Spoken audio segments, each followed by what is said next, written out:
había algo antes. Bueno. Ya empezamos a grabar, son las 9:33. Con mucho gusto, Flor, adelante, las que quieras tú, adelante. No, del examen, ¿lo va a basar en el cuestionario que va a mandar o en el libro? No, ¿te acuerdas de que, qué bueno que me preguntas, eres la jefa de grupo, seguramente te contacta a ti, así funcionan también los grupos, seleccionan de alguna manera sus liderazgos y como las representaciones populares, ¿no? A ver, pregúntenle, diputado, pregúntenle, senador. Con mucho gusto te contesto. Desde la clase 1 te dije, diseña, por favor, ¿se acuerdan de que les envié 90 reactivos o ciento y tantos reactivos? Y les dije, en forma didáctica es mejor dividir el trabajo entre 20 cerebros que nada más dejarle los 90 reactivos a una sola persona y que se haga bolas. Podría haberlo hecho. Esa guía, les dije desde el día 1, es la que me va a permitir derivar las preguntas del examen, de manera de que ustedes a partir del día de mañana ya tengan la guía concentrada con las personas que ya colaboraron y que ya se ganaron 2 puntos. Esa es una actividad que nos la sugirieron desde el principio las autoridades del DUA, y con mucho gusto se les ofrece, o sea, una actividad, una breve actividad de investigación que puedes hacer con los libros que tienes a la mano. No tienes que ir a hacer físicamente presencia en ninguna biblioteca, ya tienes los libros. Si era de tu corazón ponerle algún enlace que hubieras detectado, un comentario, algo, pues eso iba a ser útil. Y así como tú contestaste, incluso con tus faltas de ortografía, no me importa cómo contestaste o con tus breves errores, pues así voy a ponerlos en el concentrado final, pues para que tengan a la vista todos la guía. De hecho, la guía todos la tienen ya, porque todos han tenido la amabilidad de ponerlo en el tablón del Google Classroom. Entonces, las preguntas van a ser basadas en esa guía que tienen a la vista. Obviamente, dije preguntas que van a estar basadas. ¿Cómo te las voy a preguntar? Bueno, eso es también mi prerrogativa. Se supone que tú estudiaste, se supone que tienes ahí un filtro de preguntas base, pero pues, yo te puedo preguntar un concepto de muchas maneras. Entonces, si estudiaste, vas a acreditar sin mayores dificultades y además el examen está muy tranquilo. ¿Algo más sobre el examen, sobre la gestión del grupo? Bueno, hacíamos referencia a la cuestión de la litis. Ya les di un breve contexto. Es muy importante tener algún contexto para entender las respuestas. Les decía yo, hay que retrotraerse a la planeación académica y hay que ubicar perfectamente la fase postulatoria, que es la fase en la cual las partes, el actor, le está mostrando al demandado el ajedrez por donde quiere ir sobre de un proceso. Le está señalando las prestaciones, le está señalando con claridad los hechos. En el Poder Judicial a nadie se le debería de engañar si no es con la verdad. ¿Verdad? Te estoy diciendo lo que yo quiero y cómo lo quiero, entonces tú me vas a tener que responder, porque estoy seguro de que tú tienes que cumplir. Obviamente, el contrario, vistas las situaciones con base en ese ajedrez, pues va también que ensayar, que intentar, con base en las actitudes que elige el actor, su respuesta. Podrá elegir, mira, no estuviste, le podrá decir el abogado a su contrario, no estuviste adecuadamente emplazado, ¿te conviene o no te conviene contestar o apersonarte en el proceso? O sea, hacerte presente.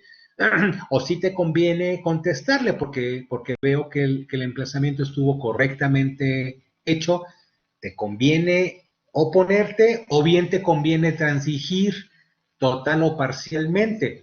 Esa selección es en la fase postulatoria, pero una vez hecha en el proceso civil, no la puedes modificar salvo que existan excepciones y pruebas supervenientes que te permitan a tu causa, para favorecer tu causa, introducir cuestiones novedosas. En algunos casos sí los podrías hacer, muy limitados casos. En otros ya no. ¿A qué se llama litis? La litis se refiere a la materia del asunto que está trazada, que está equilibrada por el actor y por el demandado. Digo equilibrada porque cada quien le pone de su pecho. Cada quien le dice, esto es lo que yo quiero, yo me opongo. Incluso cuando el actor, el demandado, transige, ahí está aclarando la litis del asunto. Ahí le está dando la razón al actor.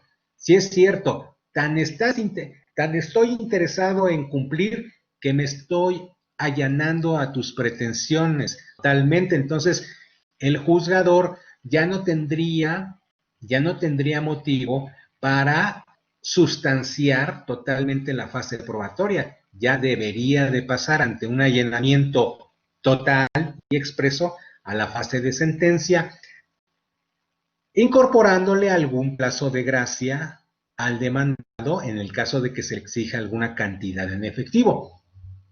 Pero ¿qué pasa cuando el demandado elige una vía contenciosa y elige oponer excepciones y defensas porque señala que el actor no está conduciéndose con la verdad, está ejerciendo acciones que no les corresponden, a las que no tiene derecho? En ese caso, la litis se va a trabajar con relación a lo que el actor y demandado están disputando entre ellos. Por eso se llaman hechos controvertidos. Y estimados colegas, es muy importante visualizar cuáles son los hechos controvertidos en los procesos en los cuales las partes eligen pelearse jurídicamente.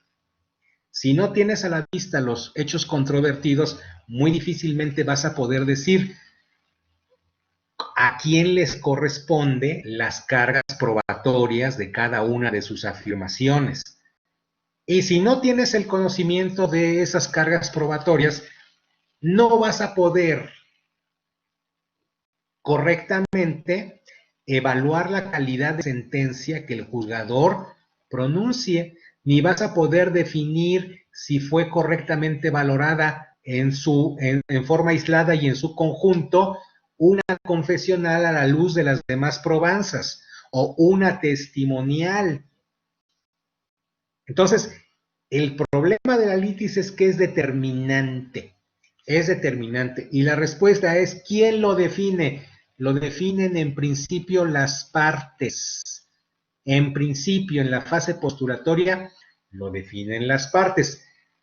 Pero debo de agregarte algo. En materia procesal oral civil, en la audiencia preliminar, el juzgador tiene la obligación de que las partes hagan acuerdos probatorios con relación a dos aspectos. Tienen que ponerse de acuerdo o tienen que supervisar que las partes se pongan de acuerdo para excluir aquellos hechos que ya no son controvertidos, es decir, que ya están acreditados por la simple afirmación y aceptación de las partes. Y otra cosa, tienen que definir acuerdos probatorios con relación a los hechos controvertidos. Si todo el problema, eso ayuda mucho en el ámbito forense, en el ámbito de la justicia, si sabemos de que el problema es de que se pagó o no se pagó la renta, porque en todo esto están estribando el debate estas dos personas, si ya lo sabemos, ¿qué caso tiene ofrecer y desahogar una probanza que tiene por objeto acreditar que se hizo alguna mejora al inmueble o que se cubrió una fianza, el fiador, por ejemplo, que estuvo atento, que se cubrió, que no se cubrió el papel de fiador dentro de un contrato? Ningún ningún beneficio arrojaría examinar estos hechos secundarios e intrascendentes. ¿Me explico? O sea, de antemano tener bien calificado qué hechos son los que son la materia del debate. ¿Es una falta de pago? ¿Es un exceso en el cumplimiento de una de las prestaciones? ¿O es el incumplimiento reiterado y franco de unas prestaciones ante un contrato bilateral, por ejemplo? Que lo verán en su materia de contratos, la importancia de los contratos bilaterales. ¿A qué se refiere? Es el carácter de hijo que se está ostentando el actor para obtener el reconocimiento de su contrario, que en este caso debería ser su progenitor. Es esa situación la que es la problemática. Hay que vislumbrar, porque de 10 hechos, a lo mejor 3 son los problemáticos y los otros 7 pueden perfectamente excluir el debate porque ya están acreditados. Ya las partes, una lo afirmó y la otra ya lo aceptó. ¿Queda claro quién construye la litis? Por un lado. Por el otro, sistemas de litis abierta y de litis cerrada. ¿Por qué decimos en materia procesal civil que contamos con un sistema de litis cerrada? Ah, bueno, porque el ajedrez, permítame responderle así a Gabriel Hernández, el ajedrez procesal ya está dispuesto desde la fase postulatoria.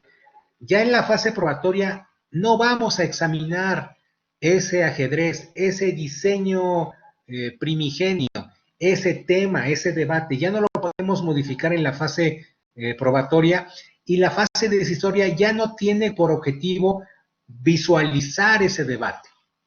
El debate se trabó en la fase postulatoria con los escritos de demanda y de contestación. ¿Qué significa esto? De que ya no le vas a poder agregar otros elementos ajenos a la litis que ya originalmente trabaste. Y por eso se denomina este sistema un sistema de litis cerrada. Las partes ya lo definieron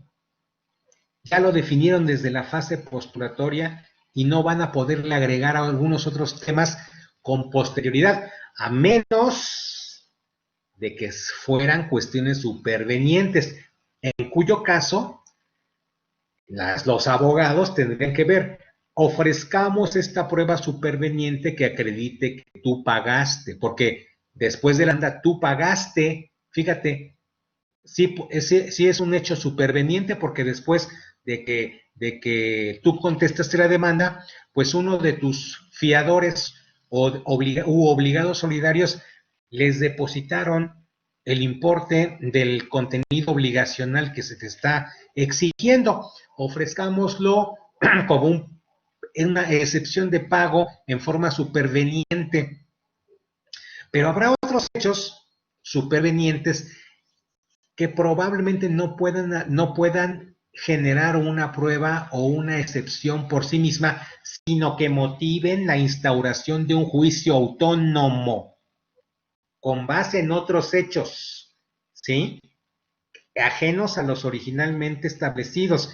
Entonces, sí, los abogados podrían decir, acaba de suceder, acabamos de experimentar esta situación que está modificando nuestro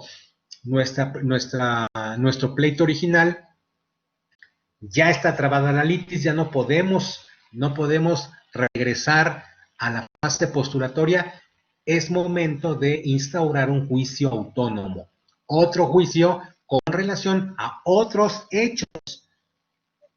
¿Me explico?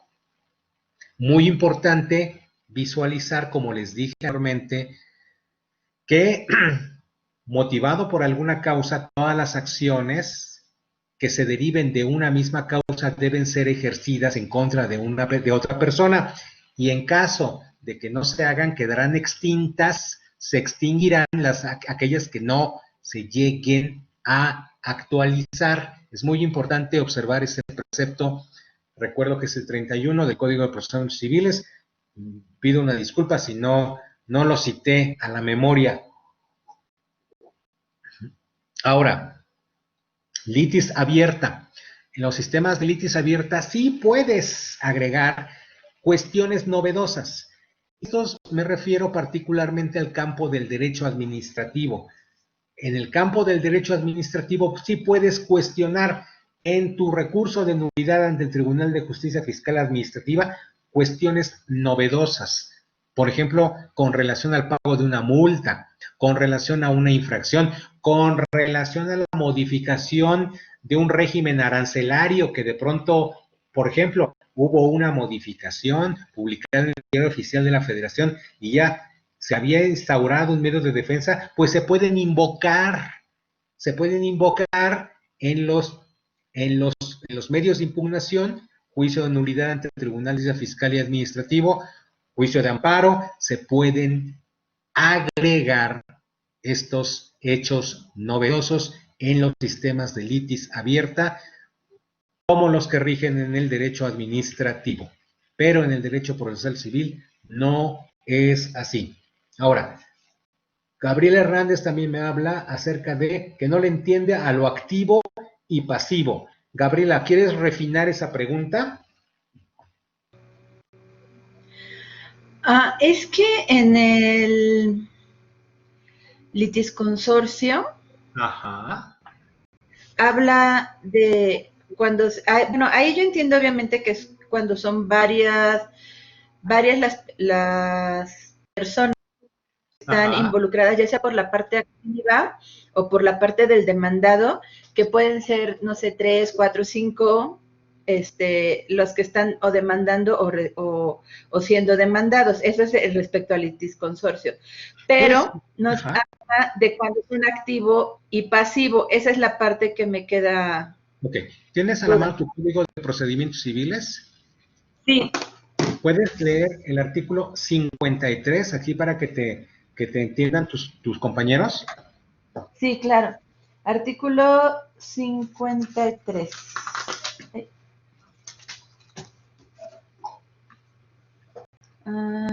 El Ministerio Público cuidará de que las actuaciones e inscripciones que se hagan. No, 53 del Código de Procedimientos Civiles del Distrito Federal, ahora Ciudad de México. Sí, perdón, ya voy. 53, dada entrada a una recusación, ¿sí estoy bien? No. Código de Procedimientos Civiles, recusaciones. No, artículo 53. ¿Lo leo, profesor? Sí, léelo, Flor, léelo. No sé qué está leyendo Gabriela. Sí, artículo 53. ¿Ya lo encontraste? Bueno, existirá litisconsorcio necesario, sea activo o sea pasivo, siempre que dos o más personas ejerzan una misma acción u opongan la misma excepción, para lo cual deberán litigar unidas y bajo una misma representación. Nada más, Gabriela, ahora le pregunto a Gabriela, ¿ya localizaste el artículo 53, Gabriela, del Código de Procedimientos Civiles? Ahora, sí. ya que lo tienes a la vista, dado que Flor nos hizo favor de leerlo, ¿cuál es tu duda?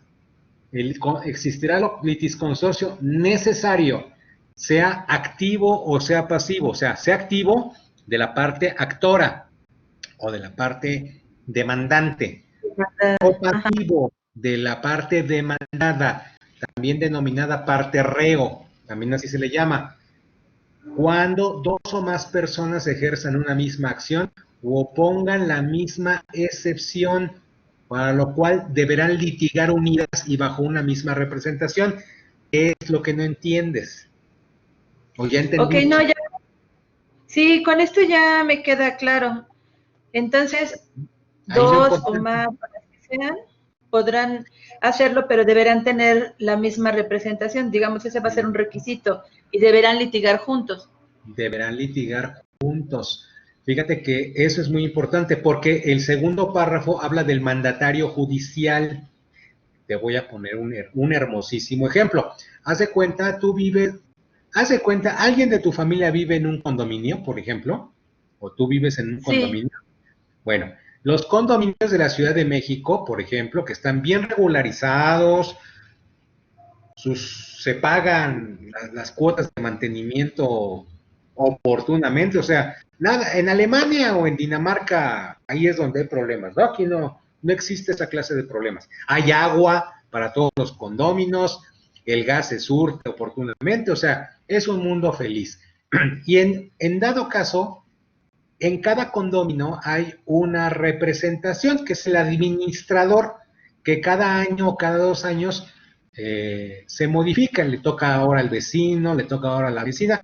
Hay otros condominios más sofisticados, donde el administrador se le contrata, es una empresa que hace los servicios de administrador.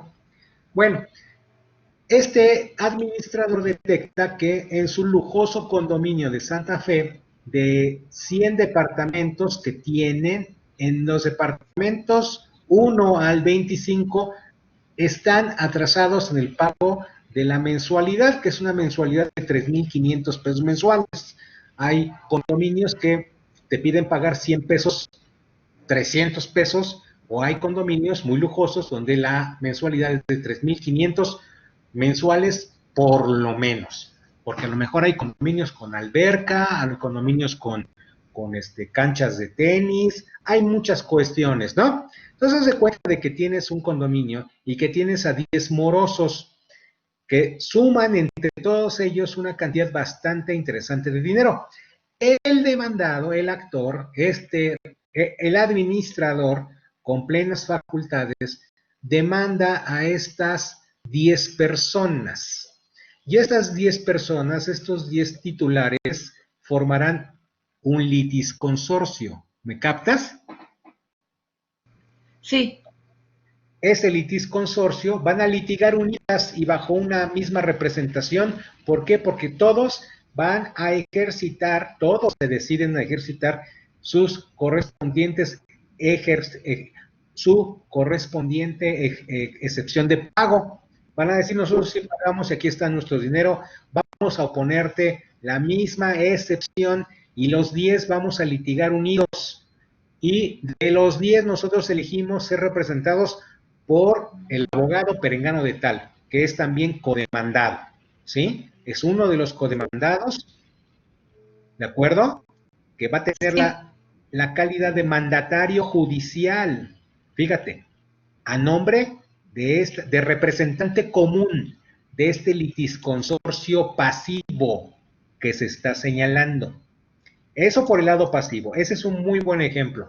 Otro muy buen ejemplo, tienes, por ejemplo, la sucesión de Joaquín Pérez, por ejemplo, la sucesión de Joaquín Pérez, y tienes a 4 personas que están declaradas herederas dentro de una sucesión. Van a demandar, por ejemplo, todos ellos, la sucesión y los 4 demandados, van a demandar, por ejemplo, a una inmobiliaria para que les entregue y les cumpla un contrato que Joaquín Pérez en vida celebró relacionada con la posesión y la propiedad de un departamento muy lujoso en la ciudad de Veracruz, por ejemplo, en la ciudad de Orizaba, Veracruz, de donde fue mi mamá, ahí nació. Bueno, aquí el litisconsorcio es activo porque se está manifestando a través de la representación por conducto de su albacea, que está ejerciendo esta acción, y de estos 4 herederos que también tienen interés y quieren litigar ejerciendo la acción de cumplimiento de esta inmobiliaria, porque si no se incorpora ese inmueble al caudal hereditario, los herederos no van a, ¿de dónde van a agarrar para repartirse la cuantiosa herencia que están disputando? ¿Me explico, mi estimada Gabriela? Sí. ¿Qué es litisconsorcio activo y litisconsorcio pasivo? Lo chistoso Okay, son sí. los problemas que luego te engendra no demandar a quien tienes que demandar. Por ejemplo, demandas a 2 personas, una de ellas que ya falleció y te dice el abogado, pues demándalo, a ver qué pasa. Y nadie demandó a la sucesión, por ejemplo. Nadie demandó a la sucesión. Y el juez, después de 2 o 3 años de pleito, dice, pues ¿sabes qué? Como el actor no señaló a la sucesión, no puede integrarse el litisconsorcio pasivo necesario porque la sucesión no ha sido citada, ni emplazada, ni oída, ni vencida en juicio. Entonces tus 3 años de litigio se van para atrás. No sé. No se integró correctamente, no integraste correctamente el litisconsorcio pasivo necesario que era menester integrar. Si ya sabías que Perengano había fallecido, pues tenías, y era el dueño del inmueble, pues tenías que citar a fuercitas a la sucesión, pero pues si sabías y no lo hiciste, pues no te voy a resolver porque tuviste, te dejo a salvo tus derechos, pero esos 3 años te quedaste sin resolver un litigio derivado de esta falla técnica. No me lo van a creer. Esta cuestión que te motiva a preguntar qué es el litisconsorcio activo y pasivo, es muy importante, Gabriela, tener en cuenta el numeral preciso del Código de Procedimientos Civiles, ahí sí, para que sepa usted, se sepa muy bien la institución. Ojalá si fueran de fáciles todos los asuntos. A veces en la práctica no se cita a quien se debe de citar, no se le concede la garantía de audiencia y bueno, el mejor cazador se le va la liebre y esos errores técnicos pues repercuten en un proceso, sobre todo cuando se tiene la sentencia. ¿Alguna pregunta adicional, Gabriela? Pues nada más le había puesto por el chat, profesor. Imagino que todos estos puntos, detalles o como puntos finos que usted nos está comentando en este momento, tanto de los medios preparatorios o como en este caso de mencionar en una demanda, oye, no nada más a la persona tal, sino a los sucesorios, etcétera, etcétera. Si existe alguna bibliografía, guía, lista o algo que en la práctica, o sea, que diga, que nos dé una orientación de considerar todos estos puntos, que a lo mejor no nos los dicen las leyes, pero Ajá. yo sé que en la práctica, me imagino que se adquieren en la práctica, Ajá, pero no sé si haya alguna literatura que nos pueda orientar al respecto. ¿Alguna literatura como en los medios preparatorios? Te doy una mala respuesta, te doy un mal consejo, Gabriela. Te voy a responder con mi experiencia en medios preparatorios. La pregunta era muy sencilla. Maestro, el artículo 193, fracción primera, me permite a mí cerciorarme, pedir que el presunto demandado me declare sobre la calidad de su posesión y tenencia de un bien inmueble. Maestro, lo voy a citar. Maestro, el juez me admite a trámite mi petición. Se cita al presunto demandado. El presunto demandado llega el día y hora de la audiencia. Maestro, ¿qué tengo? Ya lo tengo enfrente. Ya está ahí enfrente.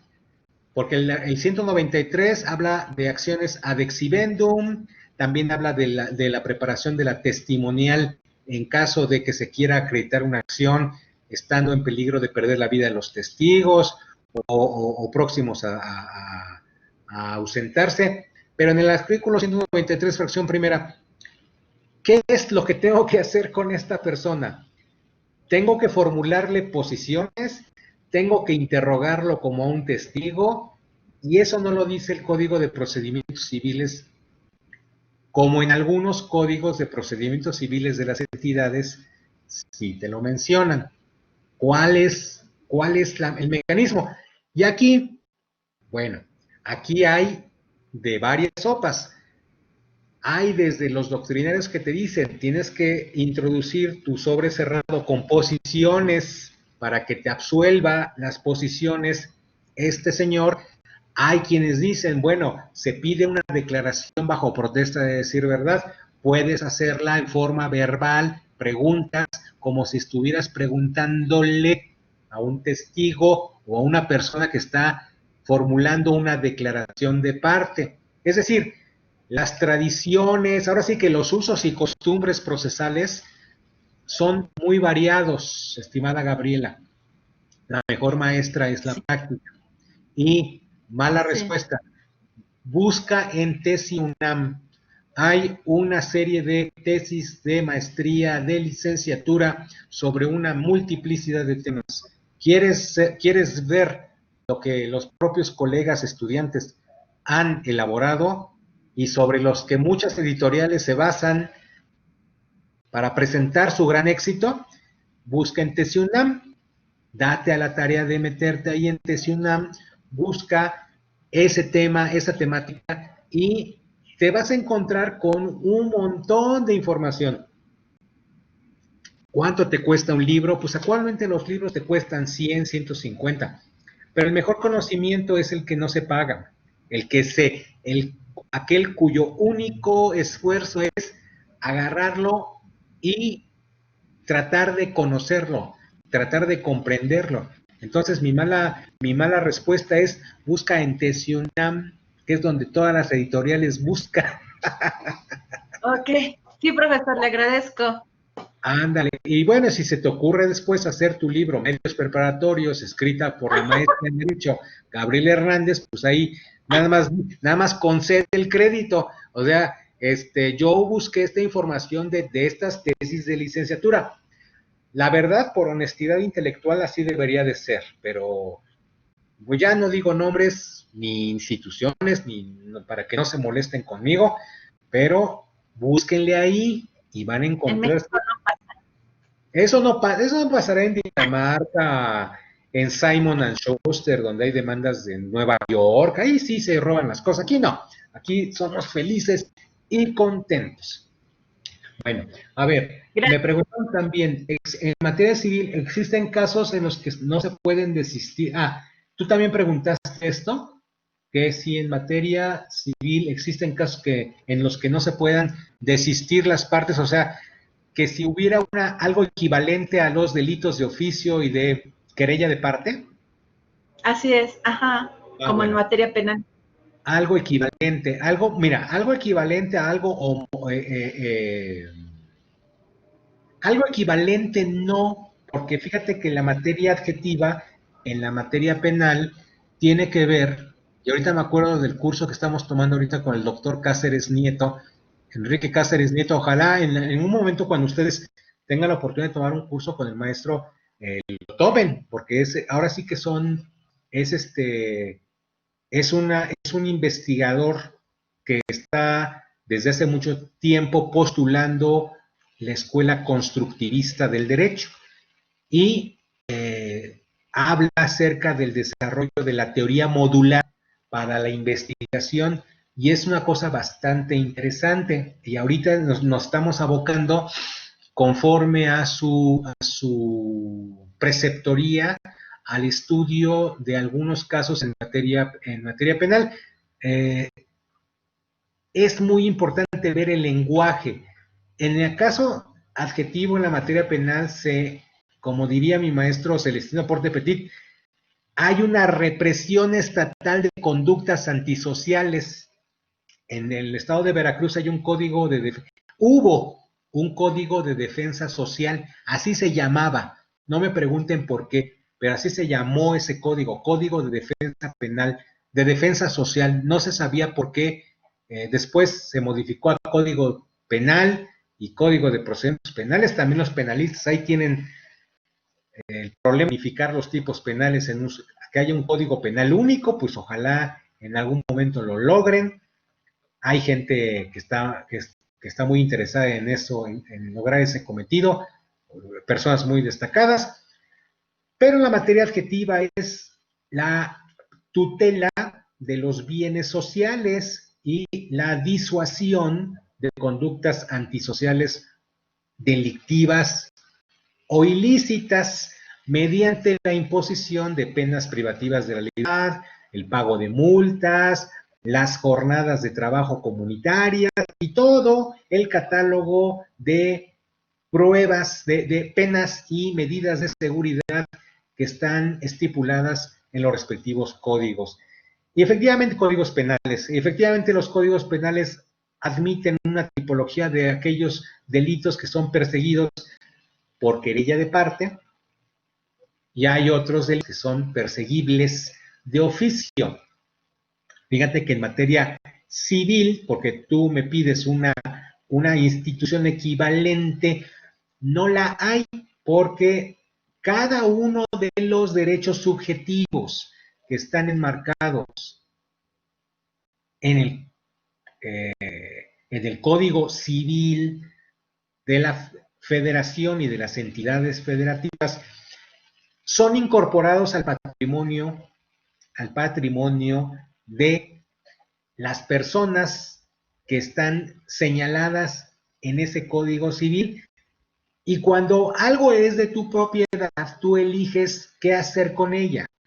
Si tú tienes, por ejemplo, Gabriela, ropa nueva, un vestido, un par de zapatillas, pues tú elegirás cuándo y cómo ponerte tu ropa nueva, ¿cierto? Es de tu propiedad, y con lo que es de tu propiedad tú puedes hacer lo que tú consideres. De la misma manera como hay derechos públicos subjetivos y derechos subjetivos en general, que una vez incorporados en el patrimonio de las partes, las personas, los ciudadanos, deciden qué hacer con esos derechos. Si usarlos, si oponerlos, si desarrollarlos. Okay. Ahora bien, obviamente hay personas que requieren la asesoría, requieren la consulta de un abogado para decirle, bueno, fíjese de que ha prescrito el adeudo que a usted le debían, permítaseme la redundancia, usted prestó dinero, ya pasaron 20 años, usted ya perdió el derecho de demandar el pago de esta cantidad. Entonces, obviamente aquí es importante que pues, los juristas asesoren a las partes, porque si es cierto que se te ha incorporado un derecho público subjetivo o derechos subjetivos, no menos cierto es que muchas personas lo ignoran. Entonces, ajá, volvamos al caso de tu ropa nueva, de tu vestido. Pues fíjate de que ahí tenías ese vestido, compraste esta indumentaria, se compró con tu dinero, es de tu propiedad, pero nunca supiste que la tenías ahí, dispuesta para tu uso. Entonces echó a perder. Pues ya ya está, o ya pasó de moda. Esto fue una ropa que te compraste hace un año y fue una novedad. Pues sí, pero ya está deslucida la ropa, ya no le gusta a Gabriela. Entonces, no tendría ningún caso tener ahí ropa que ya no vas a utilizar. Así, de alguna manera, también puedes ubicar el ejercicio de los derechos. Pero aquí me preguntas algo muy interesante. ¿En qué casos me puedo desistir? Supongo que ya tienes tu Código de Procedimientos Civiles a la mano, ¿sí? Sí, ya. A ver, sí. ¿Me puedes leer, por favor, y a tus compañeros el artículo 34, por favor? Espero no fallar, ahora sí, el artículo 34. Admitida la demanda, así como formulada la contestación, no podrán modificarse ni alterarse salvo en casos en que la ley lo permita. El desistimiento de la instancia que se realice con posterioridad al emplazamiento requerirá del consentimiento del demandado. Para tal efecto se dará vista a la contraria para que manifieste su conformidad o inconformidad. En caso de silencio, se tendrá por conforme con el desistimiento de la instancia, sin perjuicio de las costas a que se refiere el último párrafo de este artículo. El desistimiento de la acción extingue esta aún sin consentirlo el demandado. Ajá, y luego, el desistimiento de la instancia produce el efecto de que las cosas vuelvan al estado que tenían antes de la pretensión de la demanda. El desistimiento de la instancia posterior al emplazamiento o de la acción obligan al que lo hizo a pagar costas y daños y perjuicios a la contraparte, salvo convenio en contrario. Muy bien. A ver, ahora vamos a jugar un poquito con esos términos. A ver quién está aquí. Mónica Denise, ¿qué es instancia? Buenos días, profesor. Buenos días, dime, ¿qué es instancia? Vamos a jugar un poquito con... Ajá, dime. Sí, claro. Yo lo que entiendo es por qué medio jurisdiccional esté resolviendo. A Es ver, decir, una vez más fuerte para que te oiga. eh, es es el medio jurisdiccional por el que se esté resolviendo. Es decir, la Ajá, instancia del em, el juzgado civil de paz o dependiendo a qué instancia esté refiriéndose la litis, digamos, eso es lo que yo entiendo. muy bien, muy bien, me parece excelente. ¿Alguien más quiere completar esta situación de qué es la instancia? Eh, Al menos yo También es el considero grado que de es una conocimiento, ¿no? representación social. Disculpe, No, no, a ver, considero que es ahí una, como que los dos hablaron. A ver, está hablando Hugo Alfredo, a ver, dime. disculpe, considero que es una representación social la capacidad que tiene la institución, o sea, el fuero que tiene, la capacidad precisamente para que se allegue específicamente de la materia. Tiene que ser la materia. Si no abarca ese fuero, definitivamente pues no es la instancia adecuada. Fíjate, qué interesante es activar activar aquí los hemisferios cerebrales. Mónica y Hugo Alfredo me están refiriendo que es instancia y en su caso ninguno de los dos les podría decir estás mal porque se están refiriendo a un concepto polisémico. Hugo Alfredo habla acerca de un cariz institucional de instancia, un juzgado, un tribunal, hay varias instancias. Mónica se refiere, quiero entender, al medio de control, ¿verdad? Que está uno utilizando. Correcto. Muy bien, estoy ejerciendo una instancia, en este caso es algo más próximo a lo que yo estoy buscando, pero Hugo no está mal. Efectivamente, eso también podría ser, o es, o sea, la primera instancia, el juzgado. ¿Por qué les pregunto esto? Podemos ver el artículo 258, estimada Gabriela. Sí, profesor. Ajá. Artículo 258. Los efectos de la presentación de la demanda son interrumpir la prescripción si no lo está por otros medios, señalar el principio de la instancia y determinar el valor de las prestaciones exigidas, cuando no pueda referirse a otro tiempo. Fíjate bien ahí lo que te está diciendo, los efectos, la simple presentación de tu escrito de demanda, la simple presentación de tu escrito de medios preparatorios a juicio ejecutivo civil o mercantil o juicio en general, la simple presentación de tu petición de jurisdicción voluntaria para que se le notifique a una persona que debe de pagar porque ya está ubicado, porque si no paga en 30 días va a estar en mora. La simple presentación te interrumpe la prescripción, pero además, fíjate, dice, te señala el principio de la instancia. Explícame, Gabriela, ¿qué es esto? ¿Qué es señalar el principio de la instancia? También Hugo y Mónica y Ariadna y Flor, si ya está por ahí. Pues La entendería simple, yo que Ay, yo se lo puse en el... yo lo entiendo como el grado de conocimiento. Ok, Ariadna, ¿quién más? Es que ya no había abierto el chat, perdón. Gabriela. con lo que leímos entendería que el propio documento ya sería la primera instancia que me permite. Sí. Pero ¿qué es? ¿Qué es que te señale el principio de la instancia? Aquí dice, los efectos de la presentación de la demanda son señalar el principio de la instancia. Hugo, Yo, ¿qué crees que es eso? yo entiendo, perdón, Ajá. profesor, que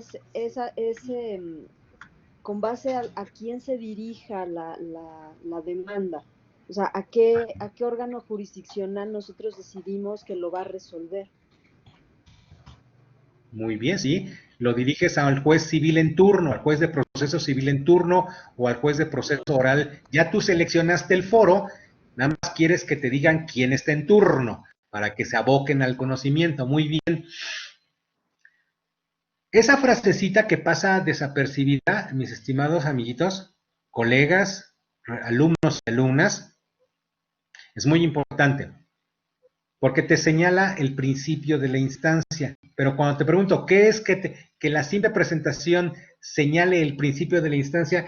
Es algo más sencillo, es algo más hasta, yo diría, es algo muy importante, que de alguna manera refuerza lo que ustedes me están diciendo.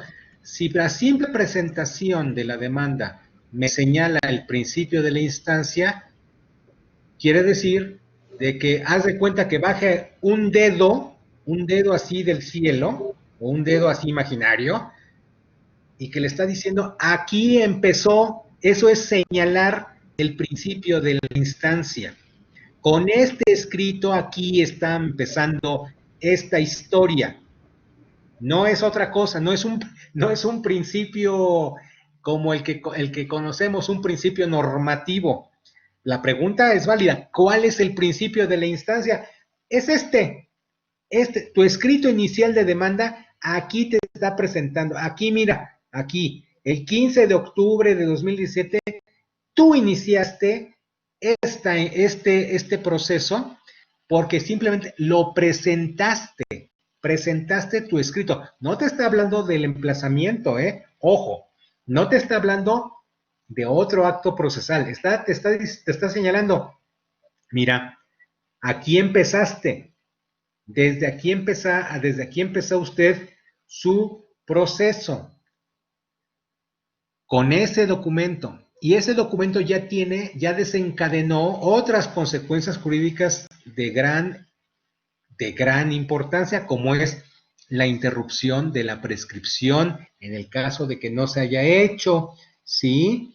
Allá hay otra cosa, determinar el valor de las prestaciones. Ya me está diciendo, mira, estoy reclamando esta cantidad de dinero, aquí estoy con fecha 17 de enero. Yo no sé, 5 años después, a cuánto asciende esta cantidad, pero mira, por lo menos aquí te estoy diciendo al Poder Judicial, se me debe esta cantidad o considero que se me debe esta cantidad. Pero el escrito inicial, el escrito número 1, es de mucha importancia, Y frecuentemente, sobre todo aquellos que lucen tener los 200, los 300 asuntos, el gran despacho internacional o local o estatal, pues los que tienen muchos asuntos tienen un pequeño problema.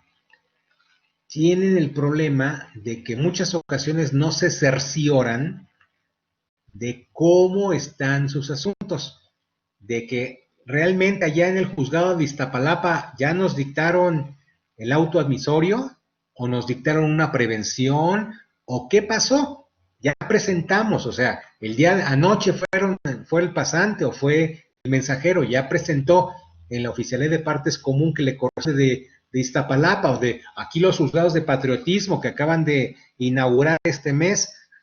Ya presentamos, bueno, perfecto. ¿Cuándo lo presentaste? No, pues lo presenté hace 2 semanas. Pues no estás al pendiente de ese asunto. ¿A qué me refiero? De que en muchas ocasiones, en una segunda revisión, esos despachos, donde te elaboran los 100, los 200 asuntos, porque tienen muchos clientes, se dan cuenta de que dentro de sus propios escritos de demanda, por ejemplo, se les olvidó señalar prestaciones importantes. Se les olvidó, por ejemplo, añadir documentos importantes. Y eso motivará muchas ocasiones de que el juzgado les requiera, les prevenga, aclárame esta prestación, indícame, por favor, tú estás demandando a esta inmobiliaria, pero de tus documentos básicos, a esta inmobiliaria, a esta empresa de diseño, a esta surtidora de papelería, estás demandándolos pero de los documentos básicos que tú estás exhibiendo, yo no tengo la certeza de que tengas relación con ellos. ¿Por qué estás demandándolos si de tus documentos básicos no se ven, no se aprecian? Por ejemplo, hay otros casos muy importantes donde los errores que son usuales cuando tienes los 100, 200 asuntos por ahí regados y tienes muchos pasantes que están interviniendo de manera constante en tus asuntos. Hay otros más graves donde tú me estás requiriendo el pago de $20,000 americanos, pero yo veo que los documentos básicos de la acción están pactados en pesos. ¿Por qué me estás demandando el pago de esta cantidad de dinero? ¿Por qué me estás ejerciendo tu pena convencional en francos o en libras esterlinas? La pena convencional no está redactada sino en pesos mexicanos. ¿Me explico? Hay muchos asegúnes que te obligan en ocasiones a desistir de la instancia. ¿Qué quiere decir esto? No está ni siquiera emplazado tu contrario. No lo va a estar, desconoce que ya lo demandaste, pero tu demanda es un churro. No, está bien hecha, te hace falta mejora. No fuiste a los cursos de procesal civil o pasaste de noche en los remediales. No lo hiciste correctamente. Ah, bueno, la ley te da oportunidad de retirar esa demanda, de mejorarla sin que se entere tu contrario. Pero en muchas ocasiones, cuando detectas el error, ya está emplazado tu contrario. Ya se dio cuenta de lo que lo estás demandando. Bueno, pues ahí también te puedes desistir de la instancia, pero requiere que tu contrario, dado que ya lo emplazaste, pues te dé su consentimiento. Y es probable que ese demandado ya contrató a un abogado, ya el abogado ya por lo menos estimó sus honorarios y ya está redactando la contestación, ya está trabajando sobre ella. Bueno, sí, te vas a desistir, vas a desistirte de tu instancia, pero ya está emplazado tu contrario tiene que darte su consentimiento y tendrás que pagarle daños y perjuicios en su caso. Si tu contrario no te va a dar, no va a consentir en que te desistas, porque ya lo emplazaste, pues es tu responsabilidad, ¿verdad? Ahí quisiera yo agregar de que muchas ocasiones se piensa de que de que hay una transformación del escrito inicial de demanda porque tú estás contestando una prevención y no es así, no estás transformando nada, estás adicionando a tu demanda aclaraciones o explicaciones que te está requiriendo el juzgador, pero la demanda tú la ensayaste desde el principio. Tú la intentas desde un principio, no la estás transformando. ¿Le podrás agregar prestaciones adicionales? Sí o no, no sé, depende de lo que te diga el juzgador en su auto admisorio o en su auto de desechamiento. Pero ese problema de la transformación de la demanda, desde mi punto de vista, es inexistente. Cuando tú contestas una reconvención, una prevención que te está formulando el juzgado, no estás transformando nada, estás corrigiendo errores, estás adicionando explicaciones o bien estás detallando de que lo que estás pidiendo no es en libras esterlinas, era en dólares. A lo mejor la cláusula permitía estar pactada en dólares y no en libras esterlinas y tendrás que corregirlo. Eventualmente, adicionando, porque acabas de iniciar la instancia, las copias de traslado para que tu colega contrario sepa todo lo que hiciste desde el día 1 de la presentación hasta que lo emplazaste. ¿Sí? Las actuaciones tienen que se hacen sin conocimiento del contrario, las tienes que respaldar siempre a través de copias de traslado. Eso es muy importante. Ahora, ¿alguien me ayuda? O una vez más, artículo 34, admitida la demanda, ¿quién me quiere ayudar?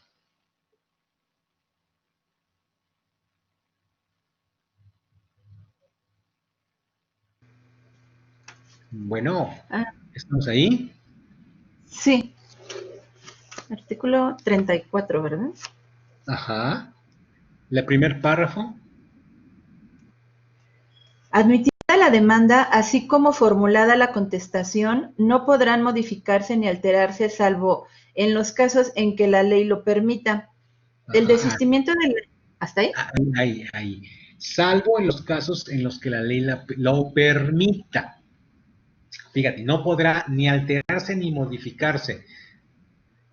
Es muy poco frecuente que haya una instauración de que se modifiquen los escritos de demanda o de contestación, porque cuando surgen hechos supervenientes, en ocasiones no es prudente ejercitarlos sin ejercitar las prestaciones previas, ¿sí? Más bien, sin ejercitar las prestaciones correlativas a esos hechos novedosos.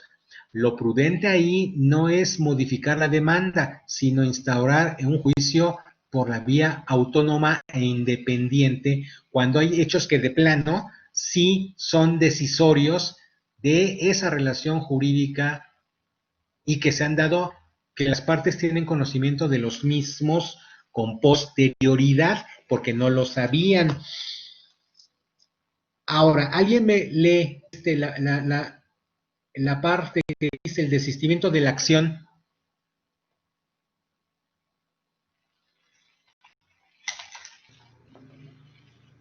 ¿Sigo? Entonces, Y aún sin consentimiento, aún sin consentirlo el demandado. el desistimiento de la acción extingue esta aún sin consentir el demandado. ¿Qué significa esto? Significa de que las partes, la ley te da permiso no solamente para desistirte de la instancia, de la acción incluso. Es muy importante que no extingan las acciones por error. Eso es lo más relevante. Si vas a desistirte de la instancia, tienes que ser muy escrupuloso ante el juzgador para ponerle en letras y en negritas: vengo a desistirme de la instancia, más no de la acción. ¿Sabes por qué? Porque muchas ocasiones los jueces también mal que los juzgadores o sus funcionarios que les están subordinados se basen en machotes o en formatos. Muchas ocasiones el juzgador, cuando ve un escrito de desistimiento de la instancia más no de la acción, acuerda el desistimiento de la acción. ¿Verdad? O sea, se saca de la manga, eh, téngase por desistido de la acción al señor sultanito de tal. ¿Sabes qué pasa cuando el contrario en algún momento hace una búsqueda minuciosa en vía electrónica de tus antecedentes y detecta que tú hace 2 meses te desististe de la acción? ¿Sabes que eso es oro molido en posesión de alguien que está interesado en eso? O sea, si ya te desististe de la acción, ¿cómo la vuelves a ejercer si ya está extinguida? Entonces, sean muy escrupulosos en seguir permanentemente esos autos, porque a veces el juez, novedosamente, y tú no le dices nada, es lo peor, de que te tiene por acordada el desistimiento de la acción, pero tú no le dijiste nada. Es más, ni siquiera impugnaste ese auto, ni siquiera lo impugnaste, que no ameritaría ni siquiera impugnarlo. Se resolvería simplemente diciéndole al secretario: oiga, fíjese de que me están acordando el desistimiento de la acción y estoy limitándome a desistirme de la instancia. Aclare, corrija este auto ahora, porque me están causando un daño patrimonial a mí y a mi cliente. ¿Me explico? Eso ocurre, ¿eh? Eso no crean de que son inventos. Hay Profesor, jueces, ¿eh? quería decirle algo. Yo tengo justamente un ejemplo de eso. A mí me pasó, pero al revés. Es decir, el, la parte actora se desistió de la acción en su escrito pero en el momento de resolver, el juez hizo una interpretación de que se estaba refiriendo a que se quería desistir de la instancia.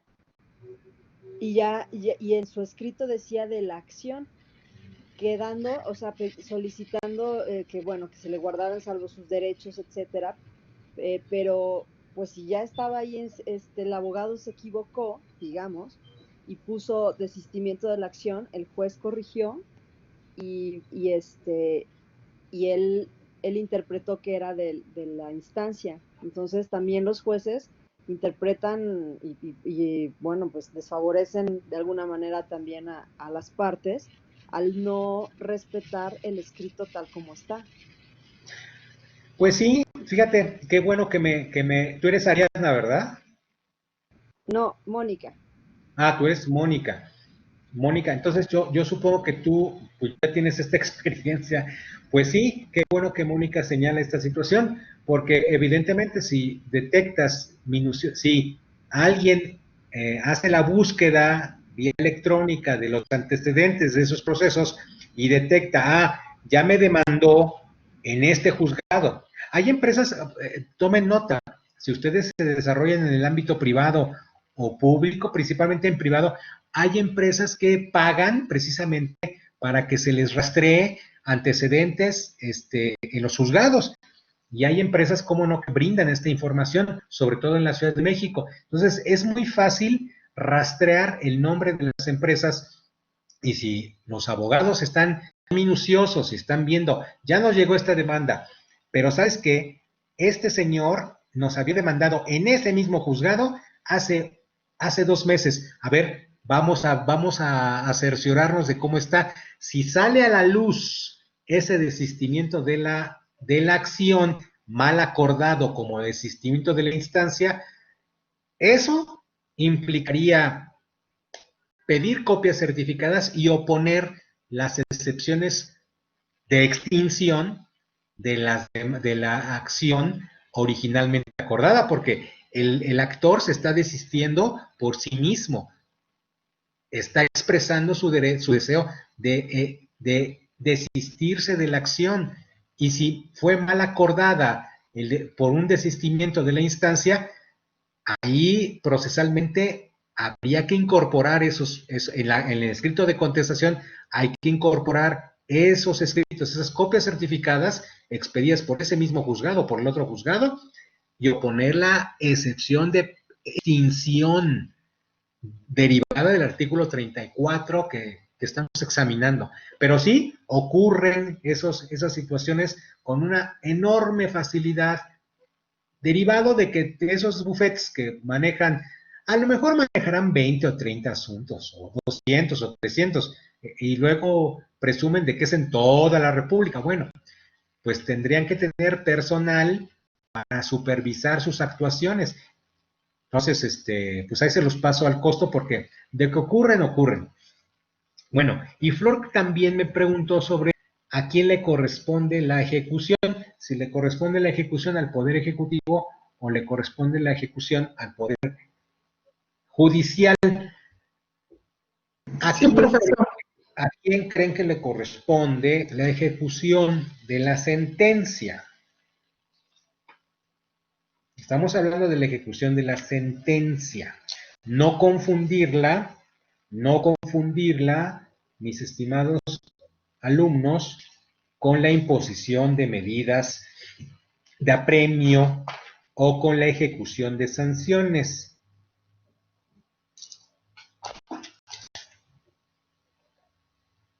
A ver.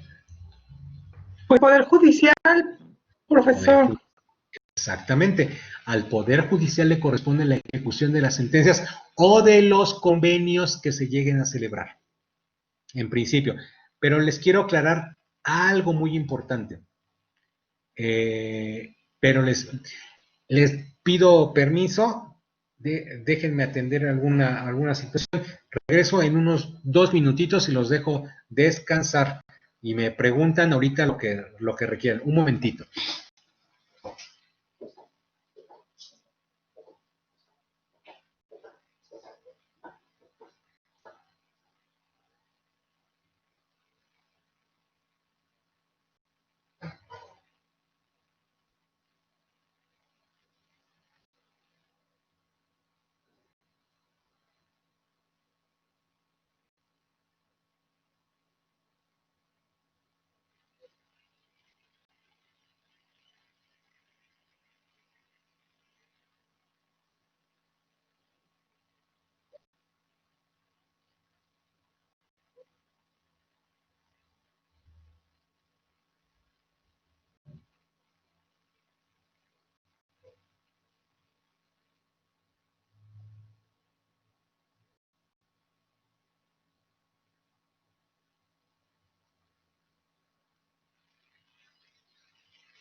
Bueno, muchas gracias. Perdón por la interrupción. Efectivamente, ¿por qué me preguntas? Porque le puedo preguntar a Flor, ¿por qué me pregunta eso? ¿A quién le corresponde la ejecución? Creo que por ahí decía algo el maestro Gómez Lara. Sí, profesor. Dice, a quien corresponde la amarga labor de la ejecución penal es al Poder Ejecutivo, a las áreas administrativas del Estado, no al Poder Judicial, de la página 196. Es muy interesante. Mira, la verdad, hay que ver una situación.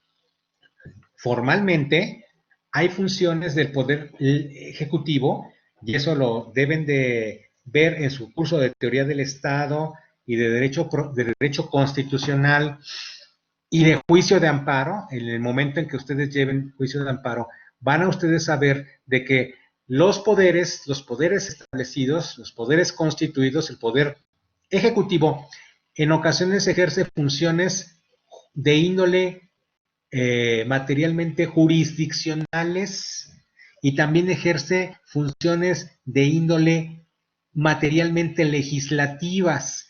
¿A qué me refiero? Efectivamente es el Poder Ejecutivo, pero también emite, por ejemplo, reglamentos, emite, por ejemplo, oficios circulares, emite, por ejemplo, disposiciones generales. Está ejecutando funciones que formalmente son del Poder Legislativo, pero él tiene esas facultades, esas atribuciones. Cuando uno visualiza la historia del Tribunal Fiscal de la Federación, que estaba adscrito en su momento al Poder Ejecutivo Federal, ahí también podía hablarse de que el Poder Ejecutivo desarrollaba funciones de índole materialmente jurisdiccionales. En aquel momento así era. El Poder Legislativo también, la Cámara de Diputados o la Cámara de Senadores, también ejercen funciones de índole ejecutivo y también ejercen funciones materialmente de índole judicial. ¿Por qué de índole judicial? Recuerden de que hay juicio político instaurado en este país, donde una de las cámaras es cámara de origen, cámara acusadora, perdón, y la otra es la cámara que funciona como jurado de sentencia en un proceso político.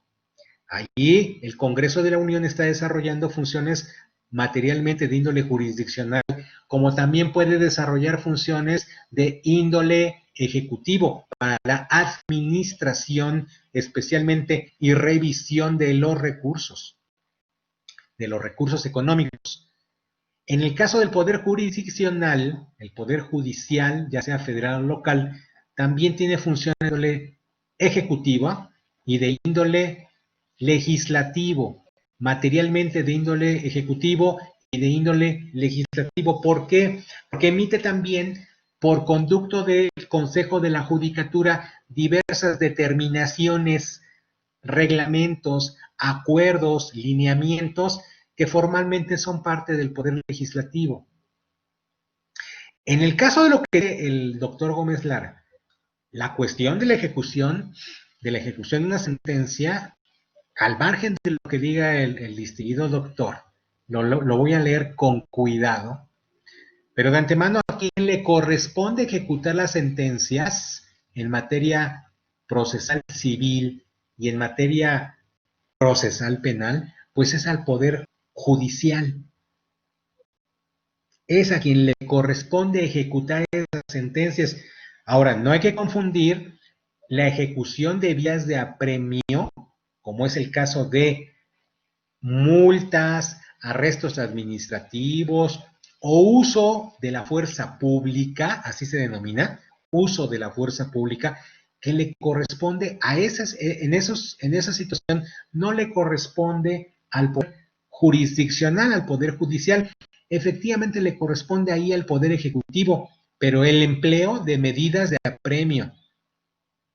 Si yo quiero tomar posesión de un inmueble y el inmueble hay oposición para entregármelo y estoy actuando en la vía de ejecución de sentencia, yo no puedo pedirle al juzgador de que abra o que haga materialmente uso de la fuerza pública, va a ordenarle a la policía encabezar el uso de la fuerza pública para recuperar y recobrar ese inmueble. Y los casos en la prensa son abundantes. Vemos operativos magnos, literalmente, que terminan en verdad, a veces terminan correctamente y a veces terminan en zafarranchos, donde la policía encabeza un operativo para tomar posesión de un inmueble en ejecución de una orden de un juzgado.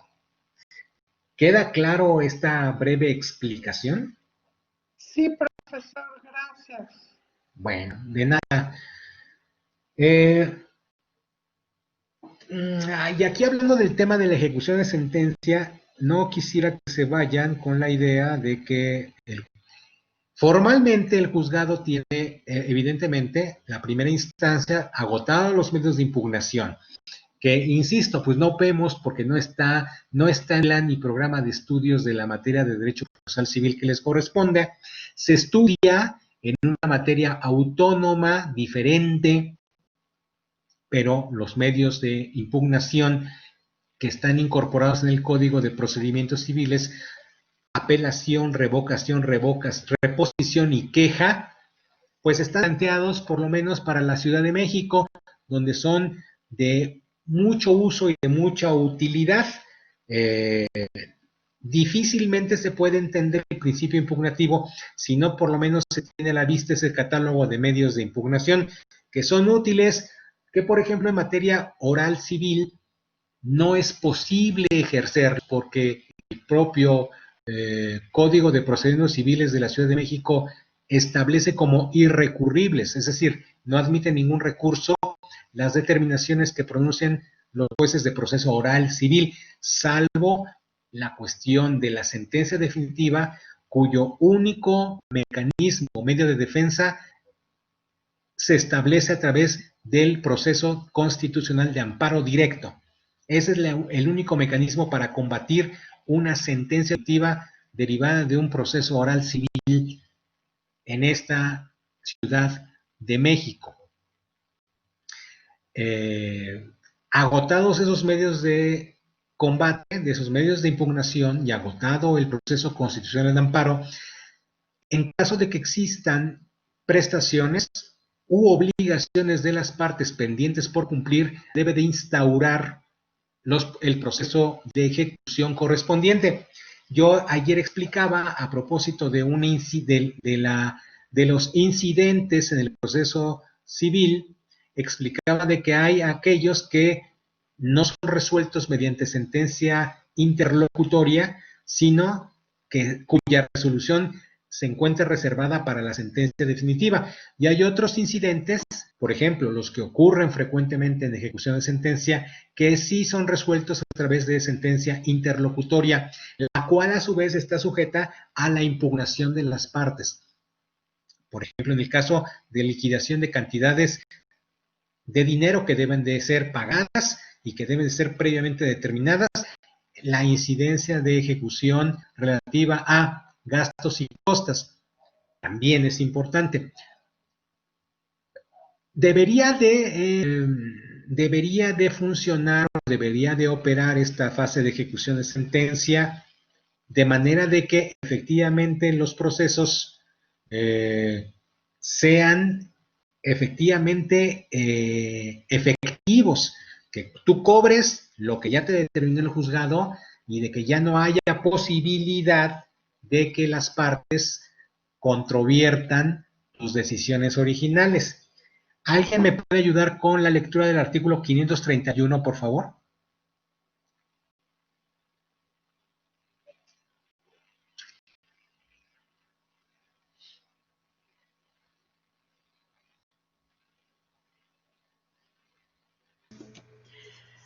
Contra la ejecución de las sentencias y convenios judiciales no se admitirá más excepción que la de pago. Si la ejecución se pide dentro de 180 días, si ha pasado ese término, pero no más de un año, se admitirán. Además, las de transacción, compensación en árbitros. Y transcurrido más de un año, serán admisibles también las de novación, la espera, la quita, el pacto de no pedir y cualquier otro arreglo que modifique la obligación, y la de falsedad de instrumento, siempre que la ejecución no se pida en virtud de ejecutoria o convenio constante en autos. Todas las excepciones, sin comprender la de falsedad, deberán ser posteriores a la sentencia, convenio o juicio y constar por instrumento público o por documento privado judicialmente reconocido o por confesión judicial. Se substanciarán estas excepciones en forma de incidente, con suspensión de la ejecución sin proceder dicha suspensión cuando se promueva en el incidente respectivo el reconocimiento o la confesión. Fíjate que ahí te abre toda una puerta. ¿Qué artículo es, profesor? Es el artículo 531 del Código de Procedimientos de la Ciudad de México. Tú dices, bueno, en la etapa postulatoria es donde el demandado puede oponer excepciones y defensas. Sí, sí es cierto, en esa etapa pueden oponer excepciones y defensas que son resueltas en una sentencia definitiva. Pero también en la etapa de ejecución de sentencia, el ejecutado aquí ya no es el actor o el demandado, sino es el ejecutante y el ejecutado. El ejecutante es el que obtiene y quiere obtener el pago de las prestaciones a las que tiene derecho y que ya le concedió la sentencia. El ejecutado, que podría ser actor o demandado, a lo mejor el actor perdió el asunto y lo condenaron en costas, y el ejecutado pasa a ser el actor originalmente en una controversia. Bueno, el ejecutado tiene excepciones que oponer todavía en el ámbito de la sentencia. Pero fíjate que aquí el Código de Procedimientos Civiles te abre esa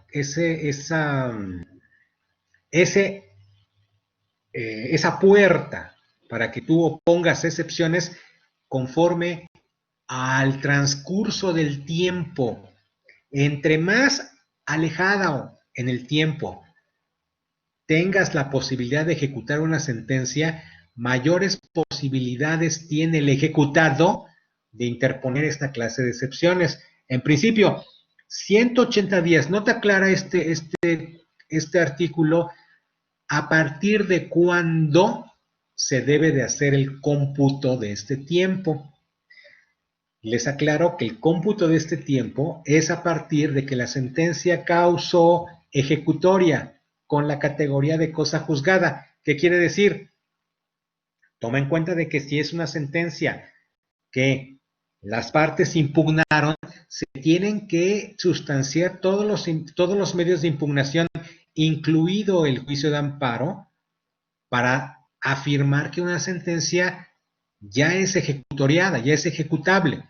A partir del momento en que se perdieron todos los recursos, a partir de ese momento la sentencia adquiere la categoría de cosa juzgada y a partir de ese momento es susceptible de empezar con este cómputo. Obviamente llegan los autos al seguro del juzgado, obviamente el ejecutado va a pedir que si ya pasaron más de 6 meses sin actuación, que se le notifique personalmente al perdidoso de que ya llegaron los autos y que lo van a empezar a ejecutar.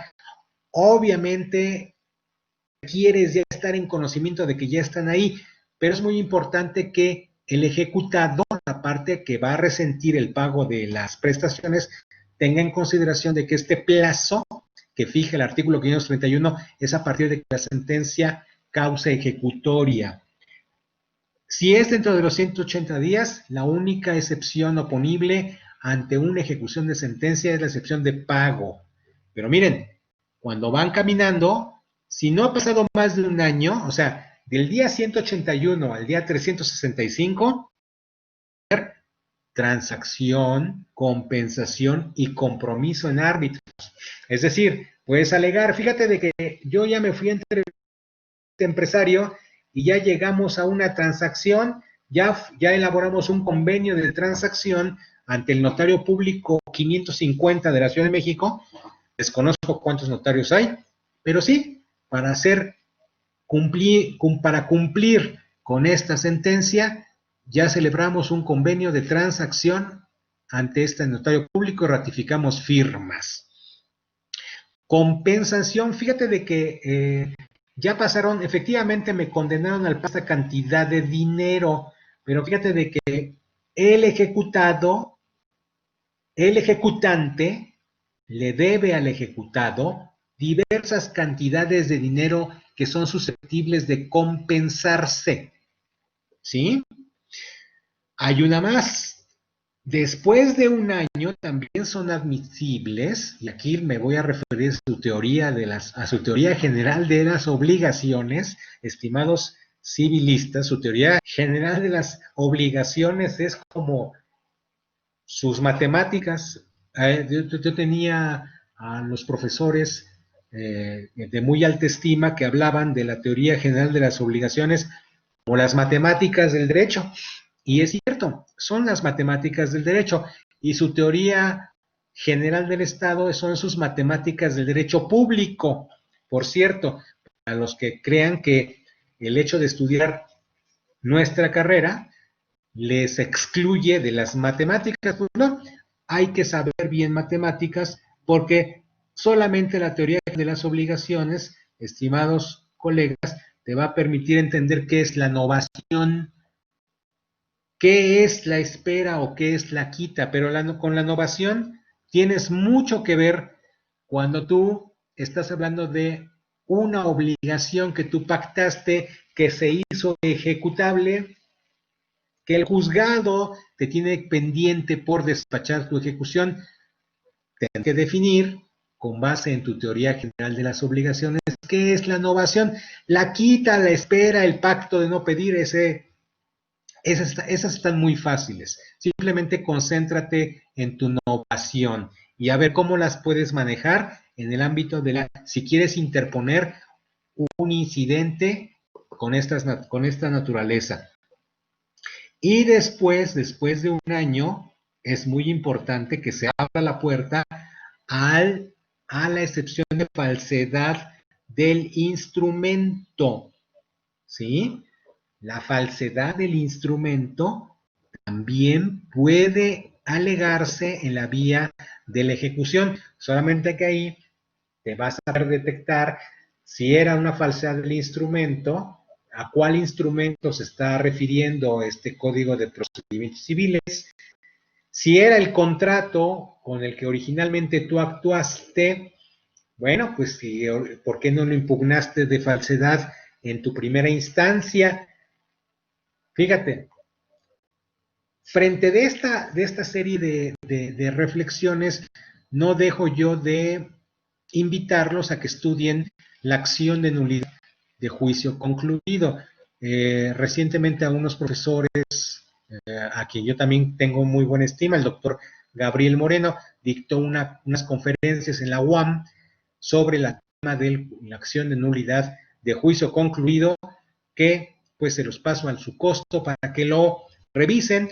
Originalmente fue propuesto de alguna manera aquí en México a través de una acción de inconstitucionalidad, lo despedazaron, quedaron por ahí algunas fracciones vigentes todavía, pero desde hace algunos años ya existe la posibilidad de impugnar la acción de nulidad de juicio concluido con base en los preceptos que lo regula aquí en el Código de Procedimientos Civiles de la Ciudad de México.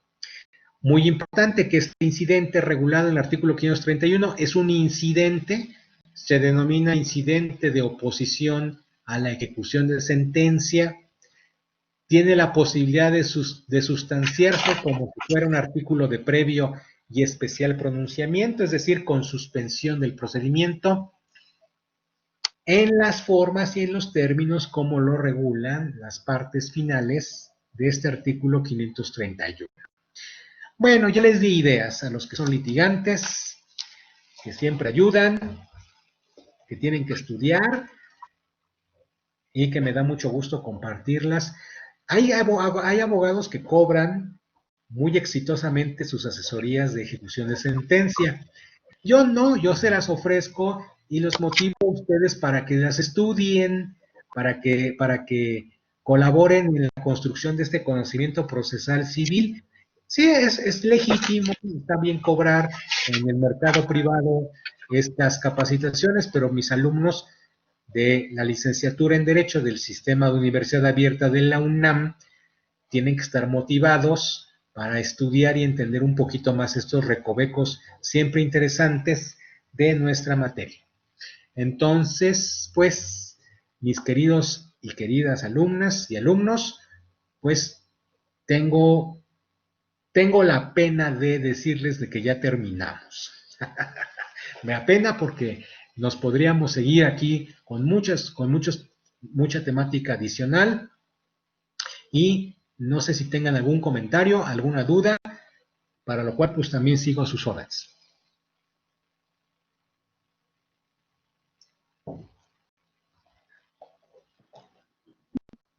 Todo bien.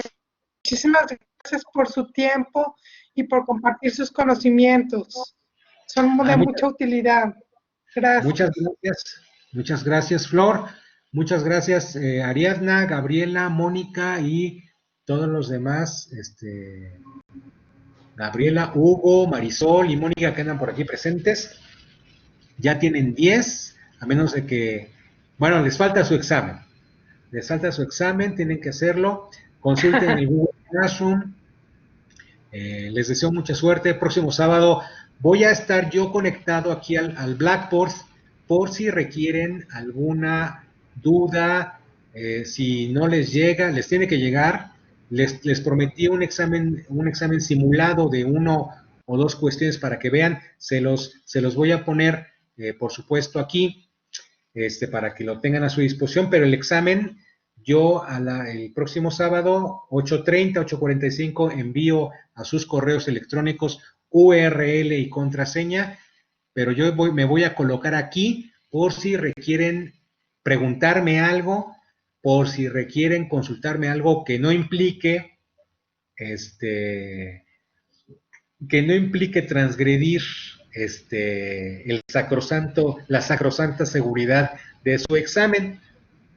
Ese mismo día tendrán las calificaciones y ese mismo día las vamos a subir para despachar a todos los que aprueben este curso remedial de Derecho Procesal Civil, que espero que sean todos mis alumnos porque todos son estudiosos, todos nos acompañamos sábados, nos acompañamos el domingo, estuvimos aquí presentes, contestamos las preguntas que ustedes me formularon y me siento muy contento de que la Universidad Nacional Autónoma de México me haya brindado esta oportunidad de estar con ustedes. Entonces, pues éxito, mis queridos alumnos y alumnas. Nos vemos muy bien. Muchas gracias a Marisol por sus palabras. Muchas gracias a Ariadna también por sus palabras. El material también se los envío, mis humildes PDFs, con todo gusto para que lo tengan ustedes a la vista. La consulta de las clases grabadas ya es pública, puedes visualizar sin ninguna restricción. Y 11:03 de la mañana del 23 de agosto, pues doy por concluida esta clase. Me da mucho gusto, me siento muy contento y de ustedes muy orgulloso de estar presente con ustedes. Muchas gracias. Hasta luego, profesor. Gracias por todo. Al contrario, Gracias. Excelente. Hasta el próximo sábado. Nos vemos el próximo sábado, sí.